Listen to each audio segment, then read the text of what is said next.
Welcome to இன்னைக்கு என்ன செய்தி. இன்னைக்கு நம்ம பார்க்க போகிறது பிக் பாஸ் ரிவ்யூ தாங்க.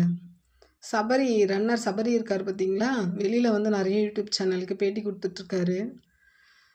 அந்த பேட்டியில் என்ன சொல்லியிருந்தாருன்னா, ரெட் கார்டு கொடுக்கணும்னு நினச்சாராம், அவங்களுக்கு கொடுத்துடணும் அவங்க பண்ண தப்புக்கு அப்படின்னு. ஆனால் ரெட் கார்டு கொடுத்து வெளியில் அனுப்பும் போது மட்டும் ஐயோ அவங்களுக்கு கொடுத்துருக்க கூடாதோ, ஏன்டா நல்லா தானே கேம் ஆடினா இவன் அப்படின்னு அவர் யோசிச்சாராம். ரெட் கார்டு கொடுக்கும் போதே ஒருத்தவங்க ஐயோ இவங்க நல்லா கேம் ஆடியிருக்காங்கன்னு அப்படின்னு தெரிஞ்சிச்சுன்னு வச்சுக்கோங்க, நம்ம அந்த ரெட் கார்டு பக்கமே அதுக்கு வந்து நம்ம சப்போர்ட் பண்ணியே இருக்க மாட்டோம். இவர் எழுந்து நல்லா விசில் அடிச்சுட்டு இப்போ என்ன மாற்றி சொல்கிறாருன்னா இன்டர்வியூவில், இல்லை அப்படி நான் கொடுக்கணும்னு நான் நினச்சேன், ஆனால் ஏன் போகும்போது ஏன் கொடுத்தாங்க அப்படின்னு நான் யோசித்தேன். இதுதாங்க சபரி. அவர் வந்து உள்ளே என்ன பண்ணுறாருனே தெரியாது. பாதி பார்த்தீங்கன்னா நல்லவராக பாதி நாள் நடிப்பார், கொஞ்ச நாள் பார்த்தீங்கன்னா இல்லை கோவமாக இருக்கிற மாதிரி பண்ணுவார்.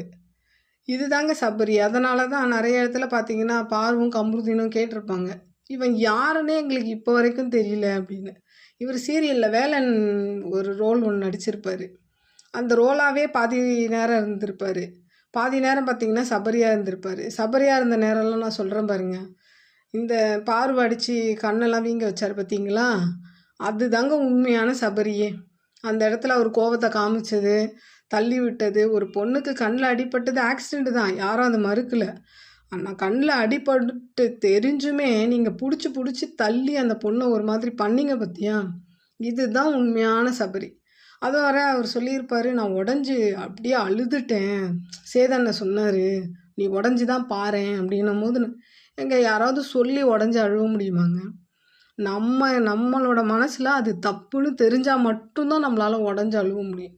பிக் பாஸ் சொன்னார், சேதனை சொன்னாருலாம் நினச்சிக்கிட்டுலாம் நம்ம ஒரு ஆள் உட்காந்து அழுகலாம் முடியாது உடஞ்சி. அதுக்கு பேர் நடிக்கிறதுன்னு அர்த்தம். இதுதான் நான் சொல்வேன் சபரி ரொம்ப நடிக்கிறாருன்னு.